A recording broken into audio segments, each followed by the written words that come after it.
Bakıda keçiriləcək WUF 13 Ümumdünya Şəhər Salma Forumunun 13-cü sessiyası Azərbaycan üçün çox strateji əhəmiyyət kəsb edir. WUF 13-ün hazırlıq prosesinə həsr olunan mətbuat konfransında bildirilib ki, dünyada urbanizasiya sürətlə artır, iqlim dəyişiklikləri baş verir və bu fonda şəhərlər kifayət qədər ciddi çağırışlarla üzləşir. Urbanizasiya özü ilə iqtisadi imkanlar gətirir, rifah üçün misilsiz imkanlar yaradır. Turizm sənayemiz Ümumdünya Şəhər Salma Forumunun 13-cü sessiyasının keçirilməsinə tam hazırdır.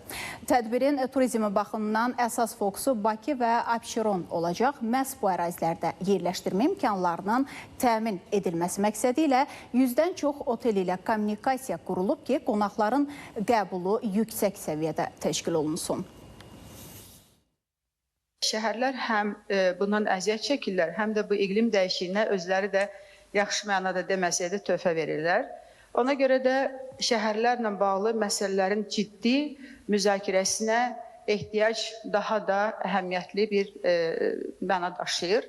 Və bu WUF 13 məhz bu məsələlərə həsr olunacaq. Hal-hazırda 60-dan çox otel beynəlxalq platformada rezervasiyadan, yəni satışlarını həyata keçirir. Ümumən Bakı şəhərində 206 ulduz kateqoriyası sertifikatı almış otel var ki, bunların da yerləşmə belə deyək də fondu, nömrələrin fondu 12 mindən çoxdur.